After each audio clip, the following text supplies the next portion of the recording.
On this week's episode of Now That You're on the Left, You're Not Allowed to Enjoy Any Media, Hey, Stop It Right Now, presented by Second Thought, we're going to look at Hollywood's crucial role in the military-industrial complex. From Marxist analysis of superstructures to FOIA documents and the propaganda of the American Office of War Information, we're going to examine how it is that the American disease of perpetual war gains public support from our film industry. Come on, it's gonna be fun.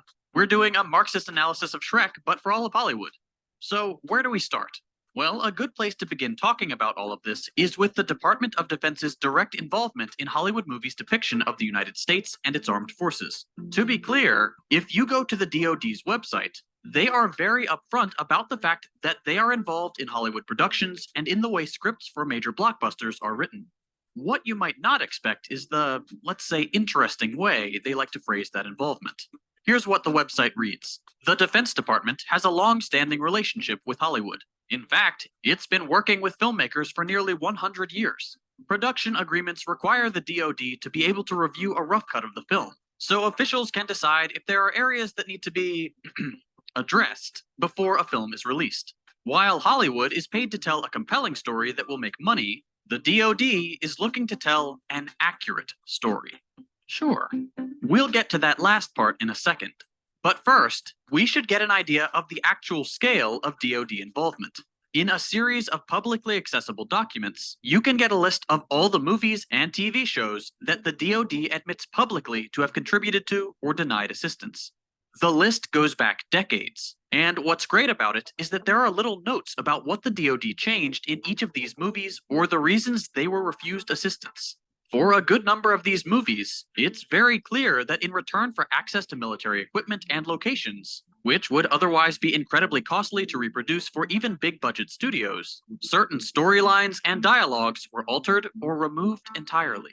I've already talked on this channel about the media wing of the US military, specifically its influence on Twitch and in animated shorts targeting Gen Z in this video. Now that's a nice video. Boy, I love that video. You better watch that video after you're done with this video, I'll tell you right now. You won't forget, right? But that episode is focused on recruiting. While that is a major goal of the military's propaganda campaigns, and it's meant to make war institutions look wholesome and good, it's really just one part of a much bigger project. And it's also much more obvious what's going on.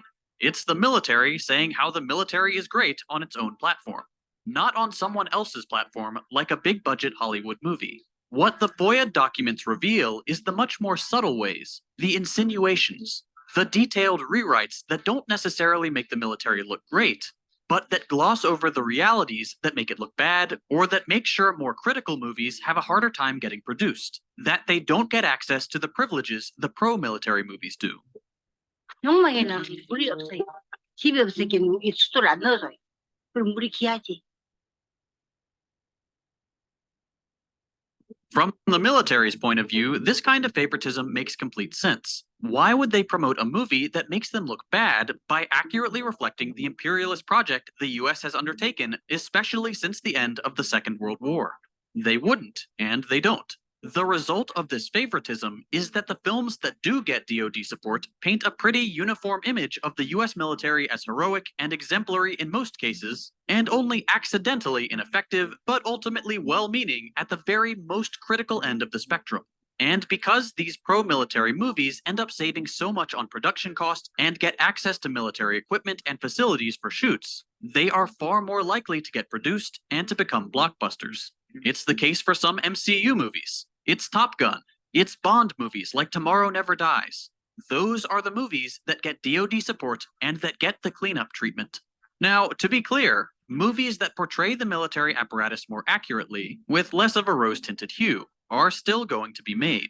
But without State Department support, they might not reach the same blockbuster status as often or to such a degree as their more profitable box office neighbors. Surprisingly, the DoD's goal is incredibly transparent. Philip Strub, Director of Entertainment Media at the US Department of Defense, said it pretty plainly. Our desire is that the military are portrayed as good people trying to do the right thing the right way. That's probably our single most important imperative. And to make sure that it does happen that way, Military organizations are willing to leverage the billions they have at their disposal in the form of military equipment and shoot locations to keep the movies on that line of the military can do no wrong. Here's another quote, this time from Robert Anderson, the Navy's Hollywood relations person. If you want full cooperation from the Navy, we have a considerable amount of power. Because it's our ships, it's our cooperation, and until the script is in a form that we can approve, then the production doesn't go forward. So, that's the military's media relations team openly admitting to using Hollywood as a vehicle for pro-military propaganda. No big deal. But concretely, what does this influence look like? What needs to change for a script to be approved? To answer those questions, you could use literally hundreds of films and TV shows in that database, and the countless examples of how lines that don't exactly fit into the US's narrative have been, let's say, tweaked. For the sake of brevity, let's just take a couple. In the movie 12 Strong, DoD rewrites were minor, cleaning up the physical image of the protagonists and taking homophobic slurs out of their dialogue to present a more sanitized image of the elite American soldier. In the movie Lone Survivor, not so much. Rewrites included removing the main character's urge to commit war crimes and murder civilians while in Afghanistan. In the real story, no war crimes were committed, but they were considered by the military officer who ended up writing the book the movie was based on. In the movie, the protagonist has a clear conscience. No war criminal thoughts here, no sir. In Charlie Wilson's War, a movie meant to comedically recount the story of the US arming the Mujahideen, the sanitized, approved script removes from the original any mention of the US's support leading, at least in part, to the power Al-Qaeda and the Taliban would eventually accumulate. Sometimes it's a small rewrite, sometimes it's a big rewrite. Every time, though, the rewrite conceals some part of the truth, because the truth doesn't look good. These are just a few examples sourced from this article. There are hundreds more. And okay, look, I know how this sounds. It sounds like I'm peddling a conspiracy. How could something so clearly objectionable be going on with no one doing anything about it? These are possibly violations of the First Amendment. Government-sanctioned speech receiving preferential treatment is a problem, and the fact that it's being carried out by the US government itself to justify war? That seems like too big a deal not to be a bigger controversy. On my side of things, it feels weird, and probably does for you too, that to make my case, I'm pulling up FOIA documents and sending you to websites you've probably never seen before. I get that. No offense to the Mint Press team. You guys do excellent work. Regardless of the evidence I have presented here, or the fact that much of it is coming directly from the mouths of the people involved, or that several articles linked in the description are published in mainstream media, it's going to sound like I'm some tinfoil hat-wearing nut. The thing is, you don't have to believe me on this one fact, that the DoD is censoring Hollywood scripts, to be convinced that Hollywood as a whole is an institution that promotes the interests of the military-industrial complex. Even if the DoD had never addressed its involvement in the script writing of today's blockbusters, which we've seen it does, the existence of the beneficial relationship between our military and our entertainment industry is plain as day. And you can thank two pieces of evidence for that: the history of military propaganda in the US, and thematic analyses of the last decade's most popular movies. Roll clip. After the United States enters the war in April 1917, President Woodrow Wilson knows that he needs to mobilize not just the American army, but the American people. And he knows that's a difficult task. So what Wilson does is he launches a massive campaign of propaganda that taps into. 네, 우드로 윌슨은 세계대 그 전쟁에 참여하기 전에 그 군대뿐만 아니라 국민들의 지지를 얻기 위해서 엄청난 선전을 시작합니다. Every media that's available in America at the time. This includes newspapers, movies, posters, toys and games. 영화부터 포스터부터 장난감에 이르기까지. For children, all aspects of popular culture. That's a short clip from the National World War I Museum and Memorial YouTube channel. The rest of the video is in the description. What the host is talking about here is the propaganda efforts of the Committee on Public Information, a US agency that sprung up during the First World War. Posters, news articles, everywhere Americans looked, they were being sold the war effort by their government, including in movies. And wouldn't you know it, it really worked. Most Americans were on board with the war just years after many were firmly opposed to American involvement or simply disinterested. Movies like the animated short The Sinking of the Lusitania galvanized American public support for the war, presenting U.S. entry into the conflict as a moral duty, rather than getting the country to rally behind the more accurate and crucial role that war profiteering played in the decision to ship soldiers abroad. Less relevant to the war, but a great example of this sort of propaganda effort, is the white supremacist movie The Birth of a Nation, widely credited to have revived the KKK in the early 20th century. 이 영화를 통해서 KKK가 탄생했다고 합니다. As it happens, that movie was the first Hollywood venture to receive military support, according to Tanner Murley's book Hearts and Minds: The U.S. Empire's Culture Industry. 이 영화가 처음으로 이제 미국의 이제 군사 지원을 받은 최초의 할리우드 영화였습니다. The reason it's an important tangent is because its box office success supposedly proved to then-President Wilson the effectiveness of movies as a popular medium for propaganda, triggering much of the subsequent military involvement in Hollywood. After World War I, the CPI shuts down, and the story picks up in World War II, when the Office of War Information creates the Bureau of Motion Pictures. What's the point of a motion pictures bureau, you ask? Let's consult the head of the OWI, Elmer Davis. The motion picture is the most powerful instrument of propaganda in the world, whether it tries to be or not. The easiest way to inject a propaganda idea into most people's minds is to let it go through the medium of an entertainment picture when they do not realize that they are being propagandized. Elmer, my guy, I don't think you're supposed to say that part out loud. And this kept going. The majority of the big war films that came out between the start of the Cold War until the 60s, and then once again from the 80s to the present, have done so under the direction, approval, and support of the DoD. Okay, that doesn't sound good, but why does any of this really matter? Here we get to the Marxist analysis of superstructures, and you'll see it's a really helpful concept we can use to break this stuff down. To be very, very brief about it, superstructures in Marxist analysis are the elements of our society that aren't directly economic.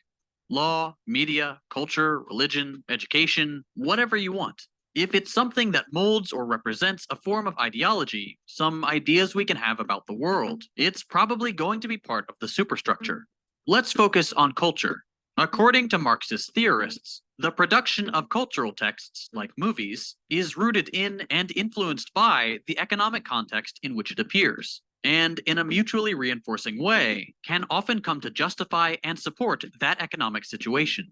TLDR, not only does the idea behind the creation of a random movie get influence from its environment, that's not too difficult to imagine, so too does its ability to be distributed widely, to reach many people, to interest an audience. It needs to be relevant to someone to get made, and so will often find relevance by reaffirming the present societal order. In a neoliberal, imperial, capitalist society like the US, which has lived war to war for close to a century, it should be pretty obvious that war is going to feature prominently in our culture. It makes it into so many films, not just because it satisfies someone's monetary interest when it does, but because we couldn't not talk about it. The sinister part of that inevitable truth about media in a society is that the military's influence on media in our society is so large, meaning that even if we want to talk about war more critically, that type of cultural production will always be at a disadvantage. Learning computer science on Brilliant.org means going beyond code to explore concepts like how a neural network. But okay, let's assume that there wasn't any military influence at all, that the DoD had never, and to this day does not, give a leg up to pro-army movies or effectively censor its critics. If you look at the biggest blockbusters of the last decade, you'll have an incredibly easy time finding that they glorify or offer only weak, superficial critiques to the military apparatus and its logic of imperialism. Look, I'm not a film critic, by the way. Just like you, I watch stuff with my friends, point to the TV screen, and say, that's actually a metaphor for capitalism, and look down while everybody rolls their eyes. But I don't have to be a good film critic. I have YouTube. Both this video by the channel Skip Intro and this one by the channel Just Right are great and thorough breakdowns of the way American exceptionalism and imperialism come to be justified in a prototypical example of pro-military media. The Captain America movies The First Avenger and The Winter Soldier, two movies that unsurprisingly benefited from a close collaboration with the DoD. Throughout the films, America's role as a global superpower, embodied in Steve Rogers' character, is hardly interrogated. He has great power, but he's being a very responsible little man and doesn't abuse it because he's just a good dude, and so is America, by the way. Just trust me on that one. Come on, guys, would I ever lie to you about this? No, of course not. So, in these movies, when US institutions are brought under scrutiny and the heroes turn against S.H.I.E.L.D., the organization meant to represent the Department of Homeland Security, the only real problem the movie ends up portraying with the institution is that it was infiltrated by the evil Hydra. S.H.I.E.L.D. in and of itself was always okay. We just need to get rid of the baddies, and then we can get back to the completely justified global police stuff. Those are just 2 movies, but these kinds of messages are rife in American cinema and are discussed a lot more thoroughly in the videos I've linked in the description. And the reason I'm even talking about this is that the result of all these thematic implications is that the overall picture we get of the US and its military efforts is not one characterized by the greed behind domination of oil or other natural reserves in the Middle East, the subjugation or outright murder of civilians by military occupation and drone strikes, or the unjustifiable interventions made to oust popular and democratically elected leaders across the world. Thanks to Hollywood, the military almost exclusively looks like a force for good, an industry we can keep justifying giving nearly $1 trillion to every year so that the Lockheed Martins and Boeings of the world can continue driving up their stock prices. Movies have powerful propaganda potential, and in giving us only weak tools to critique the military, if any at all, they have successfully allowed for the continuous American support for its most massive imperial project to date. Of course, as media consumers, we're not just passive propaganda sponges. But in the absence of good, popular critiques, and under a barrage of pro-military propaganda, even our best defenses can weaken over time. Just something to keep in mind.